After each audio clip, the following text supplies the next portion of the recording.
Hi குழந்தைகளே, வணக்கம். சுப்ரதாவின் நல்வாழ்த்துக்கள். நல்லா இருக்கீங்களா?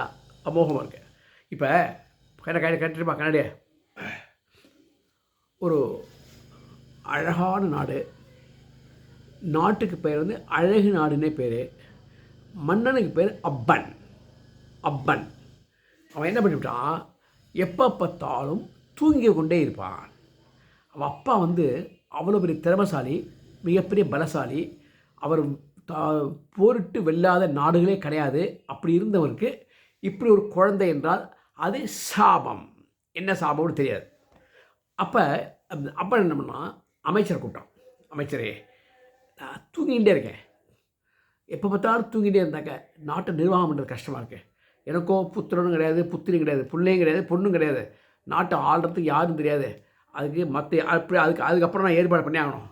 இப்போ நீங்கள் எனக்கு நிம்மதியாக நான் தூங்குறதுக்கு, வாழ்க்கையை அனுபவிக்கிறதுக்கு நீங்கள் ஒரு வழி பண்ணி தரணும். மன்னா, நான் என்ன வழி பண்ணணும்? நீங்கள் தான் மன்னர், நீங்கள் தான் ஆள முடியும். வேறு யாரும் ஆள முடியாது. தெரியும் எனக்கு.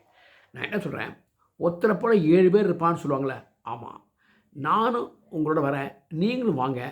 மாறுவேஷம் போட்டு போவோம்.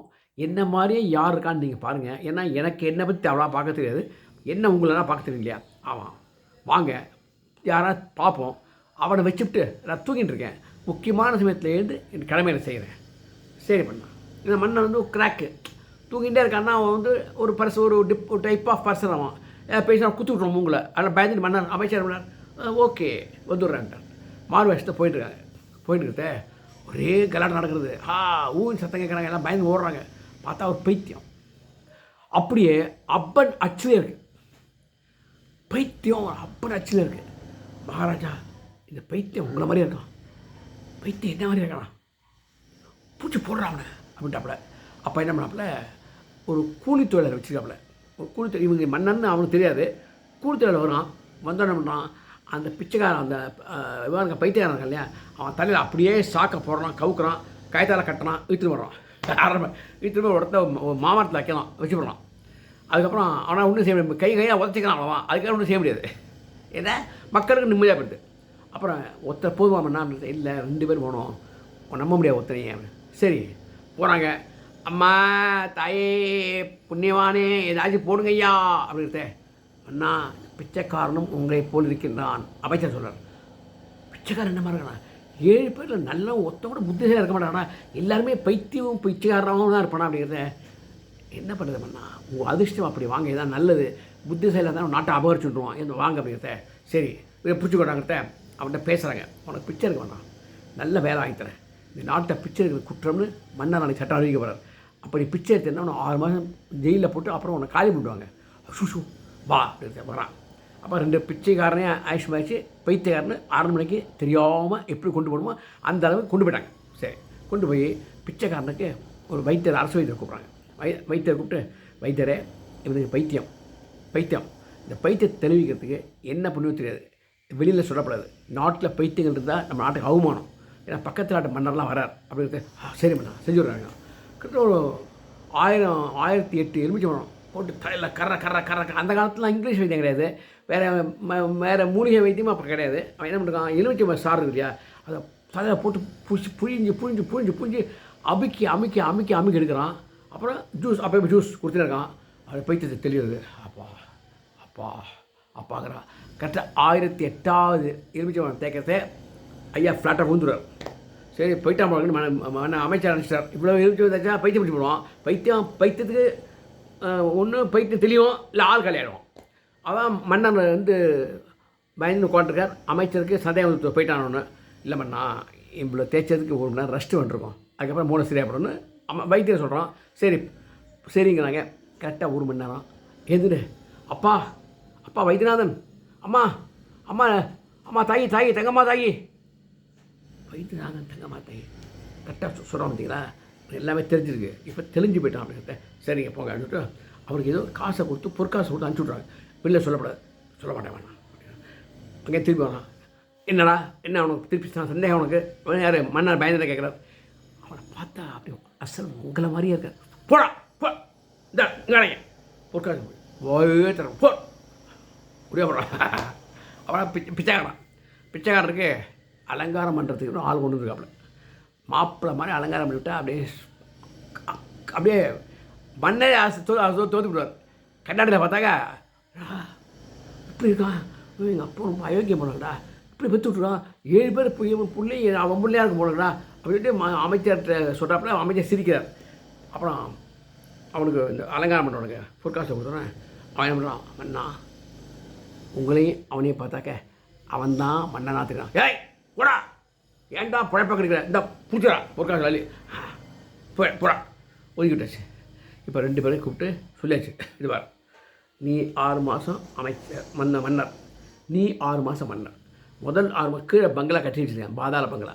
இந்த பாதாள பங்களா கூட இறங்கி பட வேண்டியது, வெளியே வரக்கூடாது, சாப்பாடு கீப்பாடு எல்லாம் கிடைக்கும் உனக்கு, சௌக்கியமாக இருக்கலாம். யாருக்கு பிச்சைக்காரனுக்கு. பைத்தியக்காரா நீ என்ன பண்ணுற, முதல்ல 6 மாதத்துக்கு நீ அரியாசனம் என்ன வேலை உட்காந்துக்கணும்.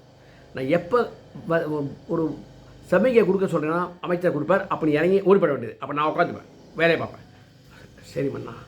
அப்போ அதே மாதிரி அடுத்த 6 மாதம் பிச்சைக்காரன் வழி விட்டுணும், அங்கே சண்டை போடக்கூடாது. சரி பண்ணா, ஏதாவது பண்ணியிருந்தீங்கன்னா வீசி ஐயோ பண்ண மாட்டேன். இந்த மாதிரி சௌரியம் எங்கே கிடைக்கும் எங்களுக்கு, இதுதான் சௌரியம் எங்கே அப்படின்ட்டு உட்காந்துடும். மறுநாளைக்கு பார்த்தீங்கன்னா பிச்சைக்காரன், இவன் பைத்தியக்காரன் நாட்டம் ஆள்றான். அரசு சபையில் எல்லோரும் வராங்க, விளையாட்டு பிரதிநிதி தான் வராங்க, கை கொடுக்குறான், சொல்லி கொடுத்துருக்கான், எப்படி செய்யணும் சொல்லி கொடுத்துருக்கான். அவன் பெரிய புத்தாலி புத்தலாம் அதிக புத்திசாலி தானே பைத்தியம் ஆகிட்டான். புத்தி ஜாஸ்தியாக போச்சுன்னா பைத்தியம் தெரிஞ்சு பைத்தியம் போயிடும். அப்போ அவன் எப்படி வரவேற்கலாம் எல்லாம் பண்ணுறான், எல்லோரும் பார்த்துட்டு இருக்காங்க. நீட்டாக இருக்குது, அமைச்சருக்கும் நல்ல வேலை சந்தோஷமாக இருக்குது. அப்போ போய் அமைச்சரை பார்த்துவான், சரியாங்க சரி பாரு கேரியான் பண்ணிகிட்டு இருப்பான். அப்போ அன்றைக்கி முடிஞ்சு போடும், நல்லா சாப்பாடு நெய்யை விட்டு முழுக்க நெய்யை எங்கே வெண்ணெய் அள்ளி கொடுறான். கிருஷ்ண மாதிரி சாப்பிடுவான், வெண்ணெய் கிருஷ்ண மாதிரி வில்ல அள்ளி வெள்ளையும் சாப்பிடுவான். சாப்பிட்டா செத்து போடுறா அப்படின்னு அமைச்சர் இருந்துவார். போய் தோற நாடே போகிறது, நீ போனால் என்னென்னு விட்டுருவார். அப்புறம் அடுத்த 6 மாதம் பிச்சைக்காரன், இவன் உள்ள அந்த பாதாளத்து போயிட்டான், பாதாள பங்களாக்கு. பிச்சைக்காரன் வாங்கி வரான், வந்து அவன் உட்காந்து அவங்க பந்தா, அவங்க தெளிவானவன் தானே, அதை பந்தா வேறே சாமரம் வீசுவது பொதுவாக பெண்களாகத்தானே இருக்கணும். யோ அமைச்சர் இதெல்லாம் சொல்லப்படாது, யோ ஏற்கனவே. அப்போ அந்த வீரருக்கு ஒன்று புரியல, உங்களுக்கு வேண்டுமென்றால் அதுக்கு ஏற்பாடு செய்யணும், ஏற்பாடு செய்யறா அப்படின்னாப்புல. அமைச்சர் ஓடிவார். இந்த மாதிரி கேள்வி கேட்டேனாக்க, இதுக்கு முன்னாடி தினமும் மன்னன் இப்படி தான் நாங்கள் வீசிட்டு இருந்தோம், இப்போ புதுசாக கேட்குறாரு, என்னாச்சு மன்னருக்கு கைண்டு பற்றி அனுப்பாயா அப்படின்னு. ஆமாம் தப்பு அப்படின்ட்டு அமைதியாக இருப்பான். நான் ஏன் கேட்டேன் என்றால், ஆண்களும் பெண்களும் சமம் இல்லையா, ஒருவரே இந்த வேலையை செய்ய வேண்டுமா, அவர்களுக்கும் இதே மாதிரி பணியை கொடுக்கத்தான் நான் கேட்டேன் அப்படின்னு. சரி பண்ணா, நாளைக்கு அவங்க வர சொல்கிறேன், நாளைக்கு நாங்கள் பண்ணுறோம், மாறியாக பண்ணுறோம். அப்படி பண்ணலாம். அல்லது 6 மாதம் பெண்களாக இருக்கலாம், அடுத்த 6 மாதம் ஆண்களாக இருக்கலாம், அப்படி வைத்துக்கொள்ளலாமே. சரி பண்ணா இவன் சோதித்து பாருங்கள் அப்படிங்கிறப்ப. அப்போ பெண்கள் வேறுபாடு மின்சாரம் வீசிருக்காப்புல. சரியாக காற்று வரலம்மா கிட்ட நல்லா வீசாங்க, தலையை வீசாங்க. அப்போ மன்னருக்கு அமைச்சருக்கு சம கடுப்பு. பிச்சைக்காரனுக்கு பதவி கொடுத்தா எப்படிலாம் ஆடுவோம் அப்படிங்கிறது இப்போ தெரிஞ்சுட்டார். சரி, அப்புறம் 6 மாதம் கழிஞ்சுது. இப்படி ஒரு 1.5-2 வருஷம் ஆச்சு. மன்னன் நல்லா தூங்கிட்டு இருக்கான். அப்போ ஒரு நாள் அந்த பிச்சைக்காரன் அரியணையை விட்டு இறங்க மாட்டேங்கிறான். அப்போ அமைச்சர் கூப்பிட்றான், அமைச்சரே நீ தான் அமைச்சர், சரி இப்போ எனக்கு தளபதியாக இருக்கட்டும், சரி இந்த மன்னரை நாடு கடத்தி காட்டுக்களை போட்டு விட்டுருங்க, என்ன சாக்கில் போட்டு கொண்டு வந்தாங்கல்ல, அதை சாக்கில் போட்டு அங்கே காட்டில் விட்டுருவோம், ஏதாவது இறைகள் ஆகட்டும், ஏதாவது சிங்கத்துக்கோ புலிக்கோ சாப்பிட்டு போட்டோம். என்ன இந்த பைத்தியக்காரன் இல்லையா, பைத்தியக்காரனை திருப்பி சாக்கில் போட்டு கட்டி எங்கேயாவது வெளிநாட்டிலையோ தண்ணியில் தூக்கி போட்டுருவோம், பிச்சைக்காரன். சரி, அப்புறம் அடுத்து என்ன நடக்குது தெரியும் அவனுக்கு. அடுத்தது இது முடிஞ்சப்பறம் அவன் எண்ணெயும் தூக்கி கட்டில் போட்டு எண்ணெயும் சாக்கில் போட்டு கட்டி விட்டுருவான், தெரிஞ்சு போடுவான் அவனுக்கு. தெரிஞ்சு போச்சு மன்ன அமைச்சருக்கு, புத்திசாலி இல்லையா. அவன் சொல்கிறார், சரி எனக்கு இன்று ஒரு அவகாசம் கொடுங்கள்.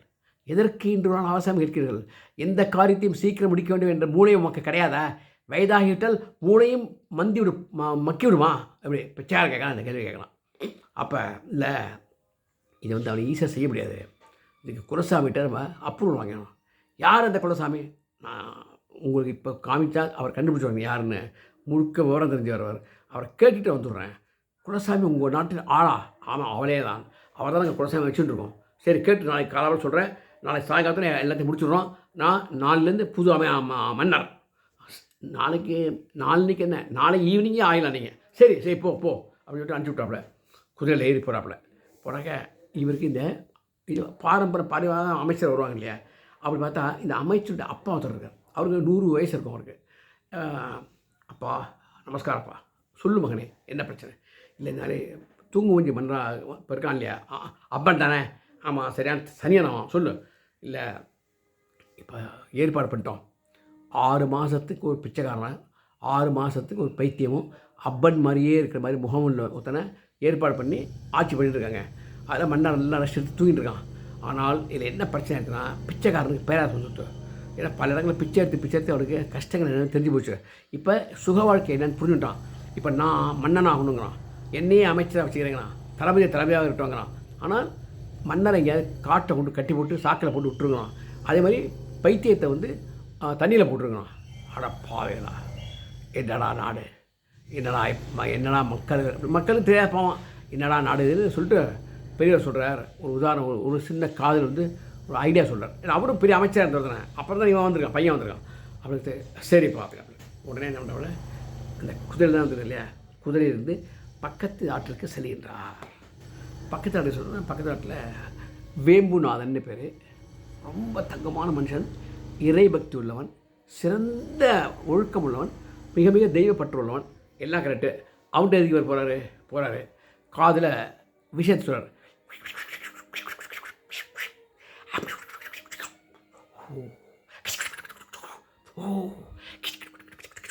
ஓ அந்த பண்ணோம் அமைச்சர்.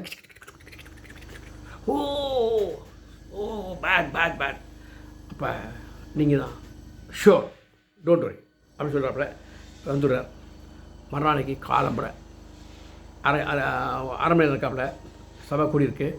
2 பெண்கள், ஒரே பெண்ணே கொண்டாதையா, மாற்றி கொண்டாயா அப்படின்னு சொல்கிறான். அப்படி வீரர்கள் கேட்டாப்புல, வேறு மாற்றி பெண்கள் வருது, அப்படியே விசிறி விடுறது. ஆவா வேர்க்கவே குளிருது. அப்பா அந்த வேண்டுறான். பிச்சைக்காரருக்கு பதவி கொடுத்தா எப்படி இருக்கோங்கிறதுக்கு உதாரணது பார்த்துக்க. அவன் என்ன பண்ணான், அப்போ பக்கத்து நாட்டு மன்னர் வரார். அப்படி சொன்ன பக்கத்து நாட்டு மன்னர் யார் அவர் அப்படின்றது வேம்புநாதன். வேம்புநாதனா அப்படி ஒரு மன்னரா? ஆமாம். எதுக்காக வராரா அவர்? என்ன தெரியல, உங்களை பார்க்கணும் மேடம், பார்த்தோம்னா அப்பனை பார்த்தோம்னாச்சு. அப்போ நானும் ரொம்ப திக்கஸ்ட் ஃப்ரெண்டு, அதனால் அப்பனை பார்க்கணும். ஓ அப்போ என்ன பண்ணால் அப்பன் இருக்கார் இல்லையா, உண்மையான மன்னர், அவரை உட்காந்துப்போம் 1/2 மணி நேரத்துக்கு சீட்டில். வேம்புநாதன் வந்து டிஃபன் சாப்பிடுவார், வேறு யாரும் சாப்பிட மாட்டார். அவர் சாப்பிட்டதுக்கப்புறம் அவர் அனுப்பிச்சி விட்ருவோம். அப்புறம் நீங்கள் மன்னர் தூங்கப்படுவார், நீங்கள் திருப்பி வந்துடலாம். ஒரு காலம் இந்த சிம்மாசனத்தை ஒரு நாள் கூட விட்டு கொடுக்க மாட்டான் இவன். யார் இவன்னா? பைத்தியம்னு சொல்ல முடியாது, இவன் அவன் வச்சுக்கலாமா? Right, okay. அப்படி அட பாவி, இவ்வளோ பேராசையா பதவியில் இப்படி ஒட்டிக்கணுமாடா அப்படின்னு அமைச்சர் வச்சுருக்கிறத அவள் அப்பா சொன்னான். ஞாபகம் வந்தது. சரி ஒன்றும் பேசவே இல்லை. சரி நீங்கள் சொல்கிறபடி நடக்கட்டும், அந்த மன்னர் வராமல் நான் என்ன செய்யணும் பார்த்துக்கிறேன். அது உச்சிதம், இது அமைச்சருக்கு அழகு, போய் வரோம் அப்படின்னாப்புல. வரும் அப்படின்னு சொல்லிட்டு பொற்காசு எடுத்து கொடுக்குறான்.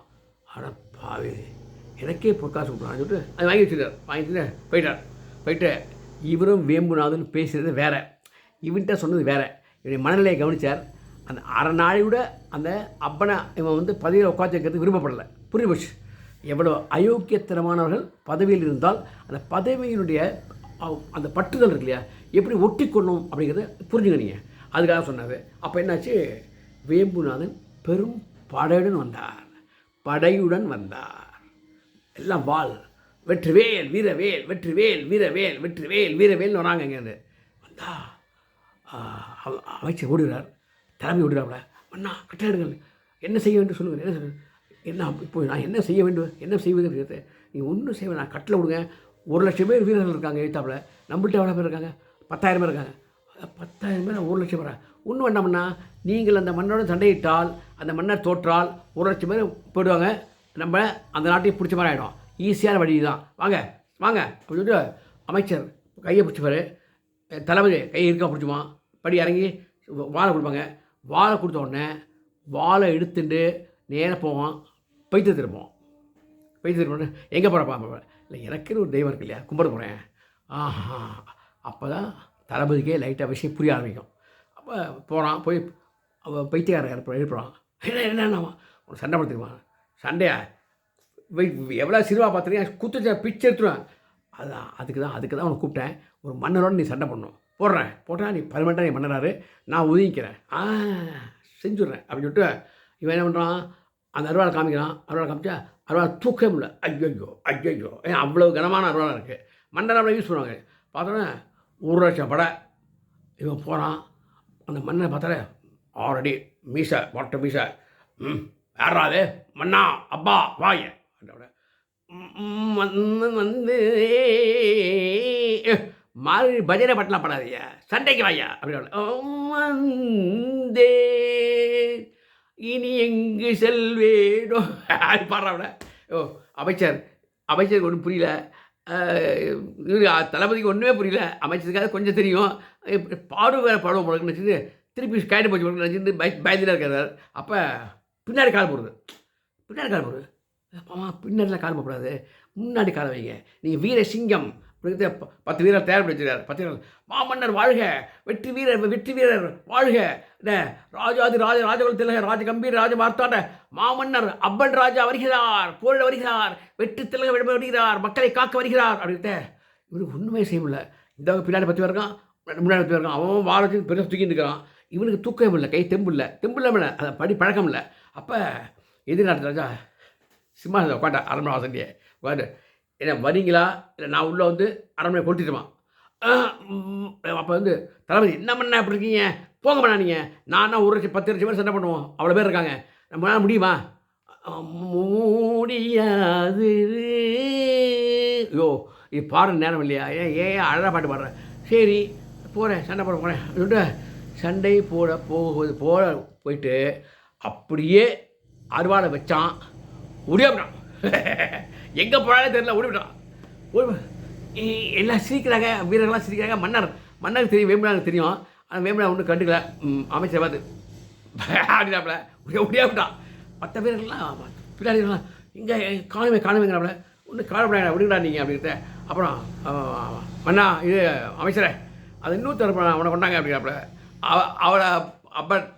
அவனை பார்க்குறாங்க. அவன் பழைய மாதிரி பிச்சைக்காரன் ஆகி கையில் தட்டை எடுத்துட்டு வெளியிட்டான். பிச்சைக்காரன் போயிட்டான், ஓடிவிட்டான். அப்புறம் அப்பனை கூப்பிட்றாங்க. அப்பன் வந்து வரார். வாங்க வேம்புனார். பார்த்தோன்னே வேம்புனார் சொல்கிறார், என்ன அப்பா பொறுப்பு வேண்டாமா, பதவின்னா என்னன்னு தெரியுமா உனக்கு. பதவிங்கிறது பழி வாங்குவதல்ல, பதவிங்கிறது வந்து மக்களை காப்பது. எது நல்லதோ எது உகந்ததோ அதை செய்வது. ஒன்றால் செய்ய தெரியாவிட்டால் பெரியவர்கள் சொல்வதை கேட்பது. அதை முடியாது என்று மறுப்பதல்ல. நீ புரிந்து கொள், மக்கள் தான் நீ. உனக்கு ஒன்று தலைவலித்தா மக்கள் இருந்தால் உனக்கு தலைவலிக்கிற மாதிரி அந்த மாதிரி நீ யோசிக்கணும். எப்போ தான் தூங்கிட்டே இருந்தால் நாட்டு மக்கள் என்ன பண்ணுறாங்க, பாவம் பார்த்தாலே பாவமாக இருக்குது. ஏன் இப்படி மக்களை வச்சுருக்கேன், ஏன் நாட்டை இப்படி வச்சுருக்கேன். ஒரு பிச்சைக்காரனே ஒரு பைத்தியக்காரனே மண்ணாக்கி வச்சுட்டு இப்படி அரண்மனை தூங்கிட்டே இருக்கேன். இப்படி தூங்கினா நாடு உருப்பிடுவான் அப்படின்ட்டு. அப்பன்னு காலை வந்துடுவான். வேம்புனாரே எனக்கு என்னன்னு தெரியல, நான் ஒன்றும் செய்ய முடியல, நீங்களே இந்த நாட்டை எடுத்துங்க, பரவாயில்ல, அமைச்சருக்கும் தளபதிக்கும் வேலை கொடுங்க அப்படின்ட்டு. அந்த மாதிரியான ஆள் நான் அல்ல. உடனே அவனை என்ன பண்ணுறேன், எங்கள் நாட்டுக்கு அழைச்சிட்டு போகிறேன். சிறந்த வைத்தியம் இருக்குது, அந்த வைத்தியத்தை கொடுக்குறேன். உனக்கு பகல் முழுக்க முழிச்சுட்டு இருப்பேன், ராத்திரி தான் எங்களை மாதிரி தூங்குவேன், நார்மலைஸ் பண்ணி விட்றேன், கவலையப்படாத அப்படின்னு சொல்லிட்டு வெற்றிவேல் மன்னர் அப்பனுக்கு ஜே அப்படின்னு வேம்புனார் சொல்கிறார். எல்லாம் 1,00,000 வீரரும் ஜேன்னு சொல்கிறாங்க. இங்கே இருக்க 10,000 வீரரும் ஜேன்னு சொல்கிறாங்க. அதிருது. அதுலேயே அப்படியே தூக்கி போடுறது, முழிப்பு வந்துடுறது மன்னருக்கு. இன்னும் நல்லா முழிப்பு வந்துடுது. ஆனால் மன்னனை அழைத்து கொண்டு பக்கத்து நாடு சென்று ஒரு மண்டபம், அண்ணன் என்ன வைத்தியமோ அந்த வைத்தியம் கொடுத்து தூங்கு முஞ்சியை முழிப்பு முஞ்சி ஆக்கி திருப்பி மீண்டும் மன்னராக ஆட்சியில் அமர்த்துகின்றார். புரிஞ்சு உங்களுக்கு. இதற்காக அமைச்சருக்கு சிறந்த வெகுமதிகளாக கொடுக்கப்படுகிறது. தளபதிக்கும் புரிஞ்சுட்டார் இல்லையா, தளபதிக்கும் சன்மானம் கொடுக்கப்படுகிறது. அப்புறம் வேம்புனாருக்கு நன்றி தெரிவிக்கப்படுகிறது. அந்த பிச்சைக்காரனும் அந்த பைத்தியக்காரன் தான் இல்லையா, அவனை எங்கே பார்த்தாலும் கொண்டாங்கடா அப்படின்னு அமைச்சர் பண்ணார் சொல்லிடுறார். அப்புறம் அவங்க கதை என்னன்னு நமக்கு தேவையில்லை, அதெல்லாம் கதை இழுத்துனே போவோம், இதுவே ஜாஸ்தியாகிடுது. அதனால் இதோடு முடித்துக்கொள்கிறேன். தேட்டர் கிடைக்காத காரணத்தினால் மண்ணை முருகன் டூரிங் டாக்கீஸில் இது வெளியிடப்படுகிறது. அவசியம் மண்ணை டூரிங் டாக்கீஸில் பார்க்கவும். ஓகே, பாய்.